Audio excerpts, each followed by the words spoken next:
Good morning students. Company law and secretarial practice में हम चर्चा कर रहे हैं मोशंस की और रिजोल्यूशंस की, सुझाव और प्रस्ताव के बारे में। तो आज हम चर्चा करेंगे रिजोल्यूशन, इसको संकल्प प्रस्ताव कहते हैं। रिजोल्यूशन इन्हें इसको प्रस्ताव भी बोलते हैं। जब कोई सुझाव आवश्यक बहुमत से स्वीकार कर लिया जाता है तो वह प्रस्ताव का रूप ले लेता है। इस प्रकार स्वीकृत सुझाव ही प्रस्ताव माना जाता है। प्रस्ताव को the institute of company secretaries of India ने इस प्रकार परिभाषित किया है कि प्रस्ताव एक सुझाव है जो मतदान के पश्चात स्वीकार किया गया और सभा की कार्रवाई के अभिलेख अथवा कार्रवाई में प्रविष्ट किया जाता है। इस परिभाषा के आधार पर स्पष्ट है कि प्रस्ताव एक ऐसा सुझाव है जिसे सभा में विचार विमर्श तथा आवश्यक हो तो मतदान द्वारा स्वीकार किया गया है। वास्तव में स्वीकृत सुझाव ही प्रस्ताव कहलाता है। अब इनके जो संकल्प है, प्रस्ताव है, इनके प्रकार कितने हैं, टाइप्स ऑफ रिजोल्यूशंस। तो कंपनी अधिनियम की जो व्यवस्था है उसके अधीन कंपनी की साधारण सभाओं में पारित किए जाने वाले प्रस्ताव ये 3 प्रकार के होते हैं। तो सबसे पहले साधारण प्रस्ताव, ऑर्डिनरी रिजोल्यूशन। कंपनी अधिनियम की धारा 114 के अनुसार किसी प्रस्ताव को साधारण प्रस्ताव उस स्थिति में कहा जाता है जब व्यक्तिगत रूप से या प्रतिपुरुष, जहां प्रतिपुरुष द्वारा मतदान की अनुमति हो, के जरिए उपस्थित सदस्यों द्वारा प्रस्ताव के पक्ष में दिए गए मतों की संख्या प्रस्ताव के विपक्ष में दिए गए मतों से अधिक हो। इस परिभाषा का अगर अपन विश्लेषण करें तो इसमें बात कही गई है कि साधारण प्रस्ताव ऐसा प्रस्ताव है जिसे उपस्थित सदस्यों, जहां प्रतिपुरुष मतदान में सम्मिलित हो सकते हैं, यहाँ प्रतिपुरुष सहित प्रस्ताव के पक्ष में विपक्ष से अधिक मत प्राप्त हो। उदाहरण के लिए यदि कुल 150 मत डाले गए हैं तो साधारण प्रस्ताव कुल मत के आधे अर्थात 75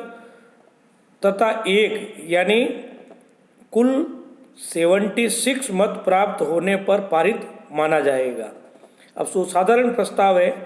इसके संबंध में जो विशेष ध्यान देने वाली जो बातें हैं वो इस प्रकार है कि साधारण प्रस्ताव कंपनी की साधारण सभा में ही रखा जा सकता है तथा पारित किया जाता है। साधारण प्रस्ताव पारित होने के लिए साधारण बहुमत प्राप्त होना आवश्यक है।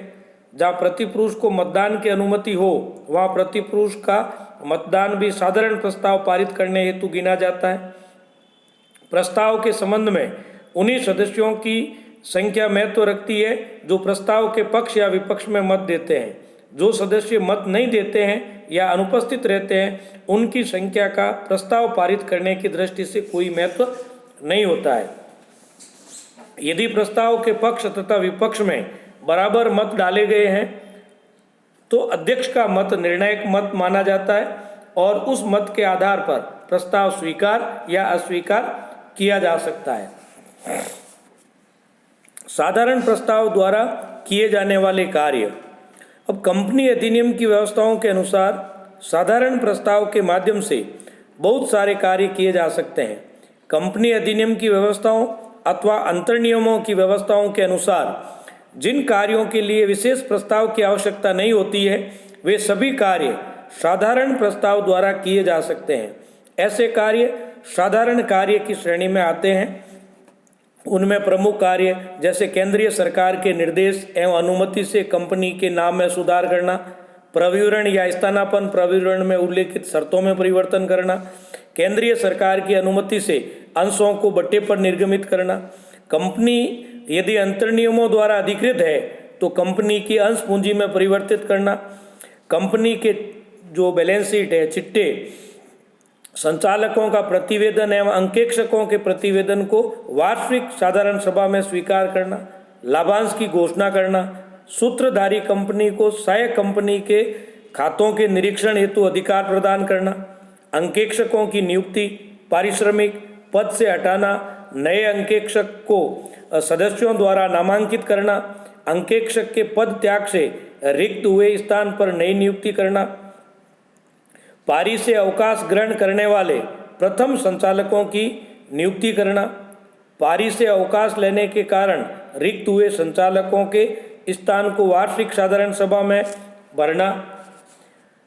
पारी से अवकाश ग्रहण करने वाले संचालक के अतिरिक्त किसी अन्य व्यक्ति की संचालक के रूप में नियुक्ति करना तथा संचालक मंडल द्वारा नियुक्त अतिरिक्त संचालक अथवा आकस्मिक संचालक की नियुक्ति को नियमित करना, कुछ विशेष कार्यों के लिए संचालक मंडल को अधिकार देना, जैसे उपक्रम के किसी भाग को बेचना, संचालकों द्वारा देय ऋण के भुगतान की समय सीमा को बढ़ाना आदि, एकाकी विक्रय प्रतिनिधि की नियुक्ति का अनुमोदन करना अथवा न करना, अंतर नियमों द्वारा अधिकृत न होने पर भी वैकल्पिक संचालक की नियुक्ति करना, कंपनी का स्वैच्छिक समापन करना,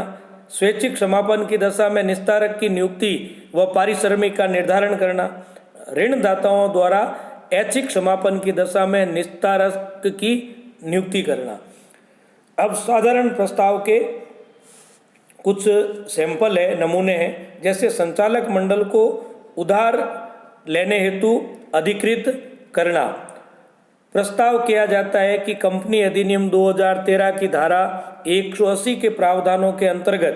कंपनी के संचालक मंडल को समय समय पर कंपनी के व्यापार हेतु, व्यापार की सामान्य गतिविधि हेतु प्राप्त किए अस्थायी ऋणों के अतिरिक्त ऋण पत्र जारी करके या अन्य किसी प्रकार से जो कंपनी की चुकता पूंजी तथा मुक्त संचय राशि के योग से अधिक राशि उधार लेने की स्वीकृति दी जाए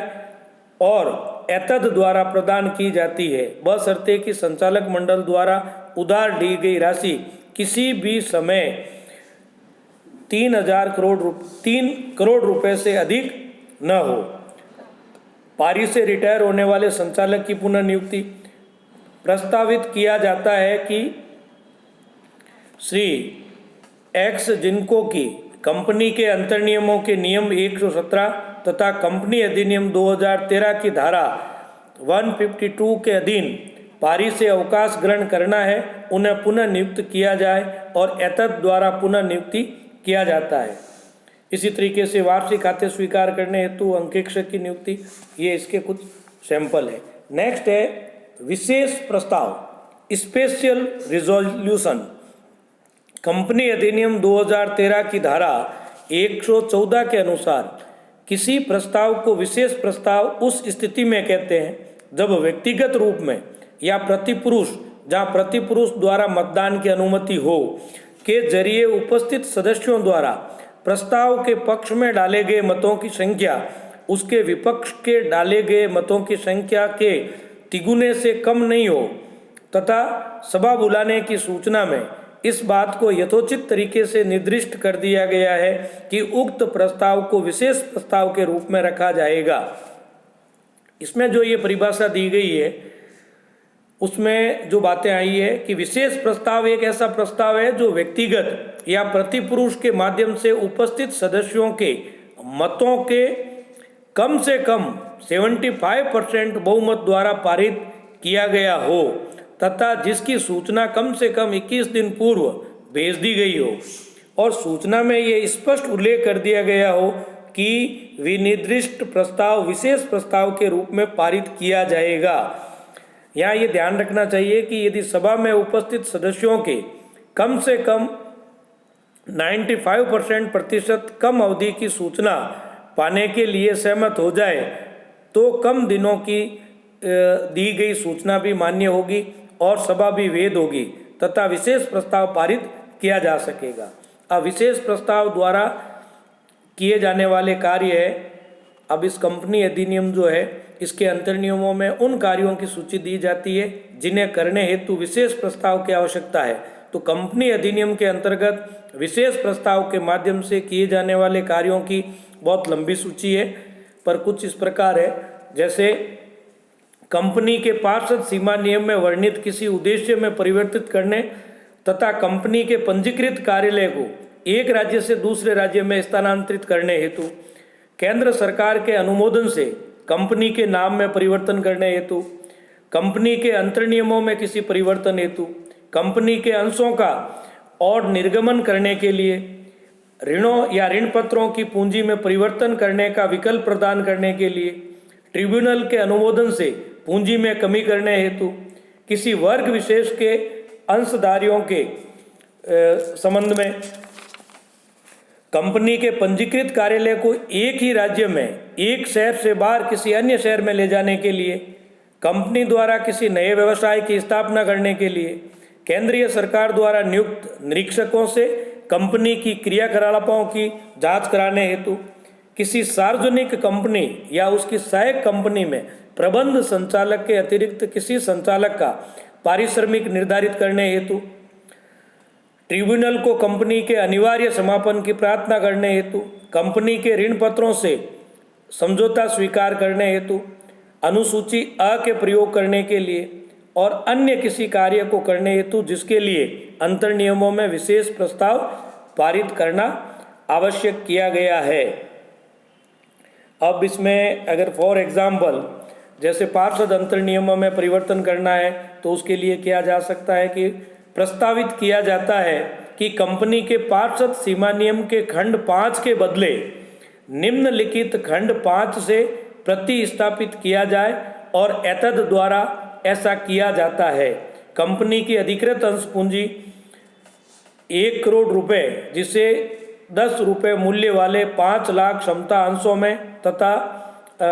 10 वाले 5 लाख पूर्वाधिकार अंशों में विभाजित किया गया है। उसके बाद आ जाता है आपके विशेष सूचना वाले प्रस्ताव। अब कंपनी अधिनियम 2013 की धारा 115 के अनुसार यदि इस अधिनियम या कंपनी के अंतर्नियमों में किसी प्रस्ताव की विशेष सूचना की आवश्यकता हो तो ऐसे प्रस्ताव की सूचना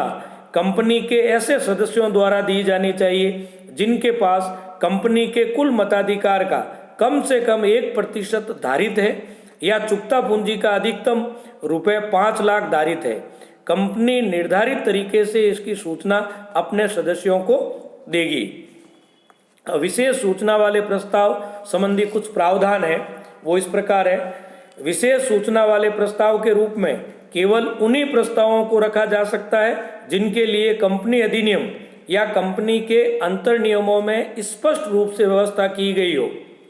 विशेष सूचना वाले प्रस्ताव के प्रस्तावक को 14 दिन की स्पष्ट पूर्व सूचना कंपनी को देनी चाहिए, अर्थात प्रस्तावक 18 दिन पूर्व ऐसे प्रस्ताव की सूचना भेजता है तो इसे 14 दिन की स्पष्ट सूचना मान लिया जाता है। ऐसे प्रस्ताव की प्राप्ति के पश्चात कंपनी को तुरंत पश्चात अथवा सभा की तिथि के 7 दिन पूर्व अपने सदस्यों को सूचना देनी आवश्यक है। सदस्यों को सूचना व्यक्तिगत या समाचार पत्र में विज्ञापन के माध्यम से दी जा सकती है। विशेष सूचना वाला प्रस्ताव साधारण या विशेष प्रस्ताव के रूप में हो सकता है। कम से कम 1% मताधिकार अथवा 5 लाख रुपए की अंश पूंजी रखने वाले अंशधारियों को ऐसे प्रस्ताव की सूचना भेजनी आवश्यक होती है। विशेष सूचना की आवश्यकता वाले प्रस्ताव द्वारा किए जाने वाले कार्य, अब इसमें जैसे रिटायर होने वाले अंकेक्षक के अतिरिक्त किसी अन्य अंकेक्षक की नियुक्ति के लिए ये व्यवस्था करने के लिए कि रिटायर होने वाले अंकेक्षक की पुनर्नियुक्ति नहीं की जाएगी। किसी संचालक को उसके कार्यकाल के पहले ही हटाने के लिए